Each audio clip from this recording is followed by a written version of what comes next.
السلام علیکم دوستو، میرا نام ہے علی حمزہ اور آپ دیکھ رہے ہیں قرآن گائیڈ ٹی وی۔ آج ہم اس ویڈیو میں جانیں گے قرآن مجید کی تدوین اور اس کی حفاظت کے بارے میں، یعنی صحابہ کرام کے دور میں قرآن مجید کو کس طرح جمع کیا گیا اور کس طرح اس کی تدوین کی گئی اور کس طرح یہ لکھا گیا۔ تو ٹائم ضائع کیے بغیر ہم اپنی ویڈیو کو شروع کرتے ہیں۔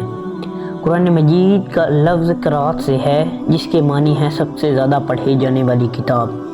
چونکہ قرآن مجید دنیا کی ایک ایسی واحد کتاب ہے جو دنیا میں سب سے زیادہ پڑھی جاتی ہے، اسی لیے اس کو قرآن مجید کہا جاتا ہے۔ اور قرآن مجید اللہ تعالیٰ کی آخری کتاب ہے جو اللہ تعالیٰ نے اپنے آخری نبی اور پیغمبر حضرت محمد خاتم النبیین صلی اللہ علیہ وسلم پر نازل فرمائی۔ یہ اللہ تعالیٰ کا کلام ہے جو اللہ تعالیٰ کے مقرب فرشتے حضرت جبرائیل علیہ السلام کے ذریعے نازل فرمایا گیا۔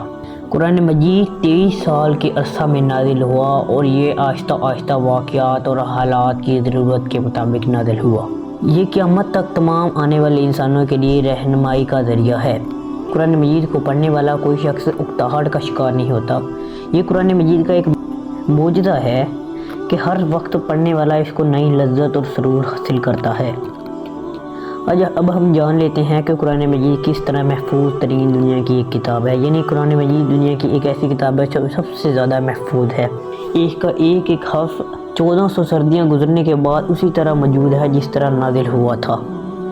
قرآن مجید کے الفاظ اس طرح بیان کیے گئے ہیں کہ اس کے میں معلومات قرآن مجید کے اعجاز کی دلیل ہے، یعنی اس میں الفاظ اس طرح بیان کیے گئے ہیں کہ اس میں جو سارے واقعات ہیں وہ اجازت کی دلیل بنتے ہیں۔ چونکہ قرآن مجید دنیا کی ایسے واحد کتاب ہے جو سب سے زیادہ محفوظ ہے، اس لیے اللہ تعالیٰ نے اس کا ذمہ خود لیتے ہوئے سورۃ حجر کی آیت نمبر 9 میں ارشاد فرمایا، اِنَّا نَحْنُ نَزَّلْنَا الذِّکْرَ وَإِنَّا لَهُ لَحَافِظُونَ۔ ترجمہ اردو میں ہے اس کا، بے شک ہم ہی نے اس ذکر قرآن مجید کو نازل فرمایا اور بے شک ہم ہی اس کی ضرورت حفاظت فرمانے والے ہیں۔ اس میں اللہ تعالیٰ کے کلام یہ ہے اور اس میں یہ اللہ تعالیٰ کہہ رہے ہیں کہ ہم نے قرآن مجید کو قیامت تک انسانوں کے لیے ہدایت رہنمائی کا ذریعہ بنایا ہے اور یہ قیامت تک محفوظ رہے گا، اور اللہ تعالیٰ نے اس کی حفاظت کا ذمہ خود لیا ہے۔ قرآن مجید ایک عالمگیر کتاب ہے، اس کے بارے میں ہم جانتے ہیں۔ اچھا، اب ہم سب سے امپورٹنٹ ٹاپک کی طرف بڑھتے ہیں کہ قرآن مجید کو جمع کیسے کیا گیا۔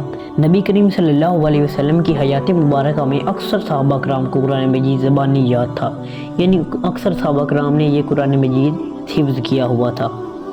اس لیے اللہ تعالیٰ کے نبی حضرت محمد صلی اللہ علیہ وسلم قرآن مجید کے نزول کے فوراً بعد آیات کو لکھوانے کا خصوصی اہتمام فرمایا کرتے تھے۔ نبی کریم صلی اللہ علیہ وسلم کی زندگی میں مکمل لکھا جا چکا تھا۔ عہد رسالت میں عموماً ان قرآن مجید کو ان پتھر کی سلوں، چمڑے، کھجور کی چھال، اونٹ کی شانے کی ہڈیاں پر لکھا جاتا تھا، اور یہ اونٹ کے شانے کی ہڈیاں خاص اسی مقصد کے لیے تیار کی جاتی تھیں کہ اس پر قرآن مجید لکھا جا سکے۔ یوں قرآن مجید عہد نبوی میں مکمل حفظ ہونے کے ساتھ ساتھ مختلف جگہوں پر لکھا ہوا بھی تھا۔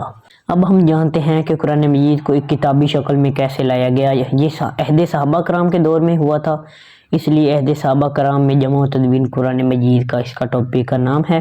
نبی کریم کی زندگی میں اگرچہ قرآن مجید مکمل کتابی شکل میں موجود تھا، سرپرستی میں قرآن مجید کی ابھی نشر و اشاعت نہیں ہوئی تھی، اس لیے اب یہ قرآن مجید کی نشر و اشاعت ہونی تھی۔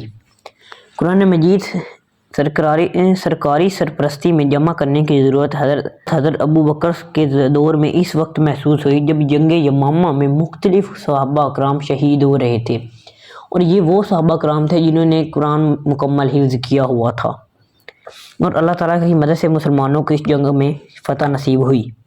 تاہم اس وقت یہ محسوس کیا گیا کہ قرآن مجید کی جمع و تدوین کی جائے اور اس کو کتابی شکل میں بنایا جائے۔ یہ حضرت عمر فاروق رضی اللہ تعالیٰ عنہ اور دیگر جلیل و قدر صحابہ کرام کے مشورے سے قرآن مجید کی جمع و تدوین کا آغاز ہوا، اور قرآن مجید کی تدوین کا آغاز حضرت ابو بکر صدیق رضی اللہ تعالیٰ عنہ کے دور میں ہوا۔ حضرت ابو بکر صدیق رضی اللہ تعالیٰ عنہ کے مشورے سے مشہور قاری قرآن زید بن ثابت کو اس عظیم کام کی تکمیل کے لیے منتخب کیا۔ حضرت زید بن ثابت عہد رسالت میں وحی کی کتابت کا فریضہ انجام دیا کرتے تھے، یعنی وہ پہلے بھی وہی جو نازل ہوتی تھی ان کو ان کی کتابت شکل میں دینے کی حفاظت کرتے تھے، اس لیے وہ قرآن مجید کے ایک خاص قاری بھی تھے۔ انہوں نے انتہائی محنت سے قرآن مجید کو ایک کتابی شکل میں بن دیا، یعنی بنا دیا۔ اور یہ تھی ہماری آج کی ویڈیو۔ امید ہے کہ آپ کو ویڈیو پسند آئے گی۔ ویڈیو کو لائک کریں، شیئر کریں اور کمنٹ ضرور کریں۔ شکریہ۔